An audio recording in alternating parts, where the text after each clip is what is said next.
Hi hello എല്ലാവർക്കും സുഖമല്ലേ? അപ്പോൾ ഇന്ന് ഒരു വെജിറ്റബിൾ സ്റ്റൂവിൻ്റെ റെസിപ്പി ആയാലോ? അതിന് വേണ്ടുന്ന സാധനങ്ങൾ എന്തെല്ലാമാണെന്നൊന്ന് നോക്കി കണ്ടോളൂ.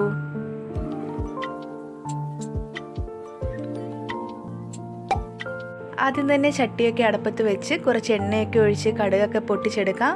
ഒരു 3-4 അണ്ടിപ്പരിപ്പ് ഇങ്ങനെ ചെറുതായിട്ടൊന്ന് ഒടിച്ചിട്ട് നമുക്കൊന്ന് മൂപ്പിച്ചെടുക്കാം. ആവശ്യത്തിന് മാത്രം ചേർത്താൽ മതി. പിന്നീട് പെരുംജീരകം, പട്ട, ഗ്രാമ്പു, കുരുമുളക്, ഏലക്ക എന്നിവ ചേർത്ത് ഒന്ന് മൂപ്പിച്ചെടുക്കാം.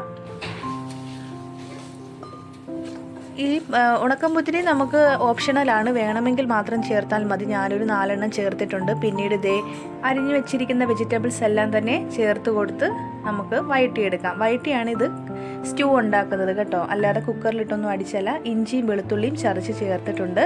ആവശ്യത്തിന് ഉപ്പും ഇട്ട് നന്നായിട്ട് ഇളക്കാം. ഇതൊരു 10-15 മിനിറ്റ് താമസമേ ഉള്ളൂ ഇത് വേഗം കേട്ടോ. കുറച്ച് ഏലക്കയുടെ പൊടിയും കൂടെ ചേർത്തിട്ടുണ്ട് കേട്ടോ, കുറച്ചെന്ന് പറഞ്ഞാൽ ഒരു പിഞ്ചോളം. പിന്നീട് അടച്ചു വെച്ച് വേവിച്ചതിന് ശേഷം നോക്കിയപ്പോഴത്തേക്ക് നന്നായിട്ട് വഴണ്ട് വന്നിട്ടുണ്ട്. ഒരല്പം മഞ്ഞൾപ്പൊടി, കുറച്ച് മല്ലിപ്പൊടി, കുറച്ച് ഗരം മസാലപ്പൊടി എന്നിവ ചേർത്ത് നന്നായിട്ട് നമുക്ക് വഴറ്റിയെടുക്കാം.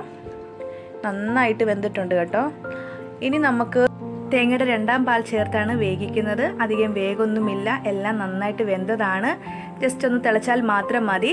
ഇനി നമുക്ക് നമ്മുടെ മെയിൻ താരം 1 സ്പൂൺ കുരുമുളക് പൊടിയാണ് ചേർത്ത് കൊടുക്കുന്നത്. കറിയുടെ ടേസ്റ്റ് കൂട്ടുന്ന കുരുമുളക് പൊടിയാണ്. അങ്ങനെ എല്ലാം തിളച്ച് പറ്റിയിട്ടുണ്ട്. ശേഷം തീയെല്ലാം ഓഫ് ചെയ്തിട്ട് നമുക്ക് മെയിൻ ഫസ്റ്റ് പാല്, തേങ്ങയുടെ ഫസ്റ്റ് പാലും ചേർത്ത് മല്ലിയിലയും കറിവേപ്പിലയും ചേർത്ത് ലാസ്റ്റ് 1 സ്പൂൺ വെളിച്ചെണ്ണയും കൂടെ ചേർത്ത് കഴിഞ്ഞാൽ നമ്മുടെ കറി റെഡി ആയിട്ടുണ്ട്. അപ്പോൾ എല്ലാവരും വീട്ടിലൊന്ന് ട്രൈ ചെയ്ത് നോക്കണം. ഇഷ്ടമായാൽ വീഡിയോ ലൈക്ക് ചെയ്യണം, ഷെയർ ചെയ്യണം. ആദ്യമായി കാണുന്നവരുണ്ടെങ്കിൽ പ്ലീസ് സബ്സ്ക്രൈബ്. ഇത്രയുമുള്ളൂ. അപ്പോൾ tata, bye bye, God bless you all.